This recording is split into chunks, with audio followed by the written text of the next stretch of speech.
Après 2 heures de route, ces jeunes de Tunis viennent d'arriver au camping de Oued El Kssab, dans le nord-est tunisien. Ils ont la vingtaine et sont étudiants ou jeunes actifs. Certains sont expérimentés et d'autres font du camping pour la première fois. Roufran campe depuis l'âge de 8 ans. Elle transmet son savoir à ses amis et à son compagnon Ismaël.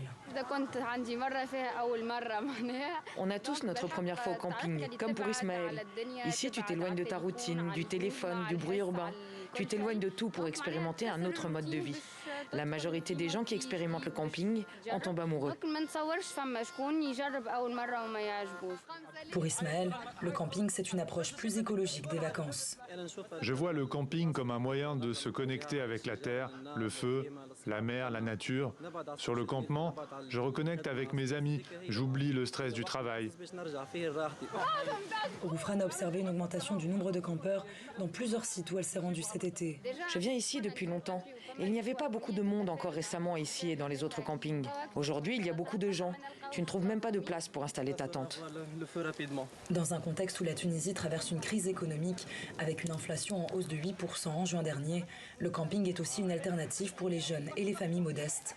Pour camper sur ce site, par exemple, ces jeunes ne doivent débourser que 4 dinars, soit 1,26 € par jour. C'est beaucoup moins cher de faire du camping plusieurs soirs que de louer un hôtel ou une maison, surtout pendant l'été. Nous sommes étudiants avec des petits revenus, donc la meilleure solution, c'est d'aller au camping.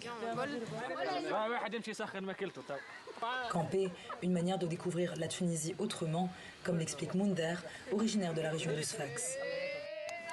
Le camping, ça nous donne l'opportunité de vraiment découvrir la Tunisie, des endroits où on ne serait jamais allé. Et ça nous permet de retrouver les copains qui vivent ou étudient dans d'autres régions. Farid El Safi est propriétaire de ce camping en bord de mer depuis 2011. Pour lui, le camping est un moyen de créer du lien social entre les Tunisiens de différentes régions.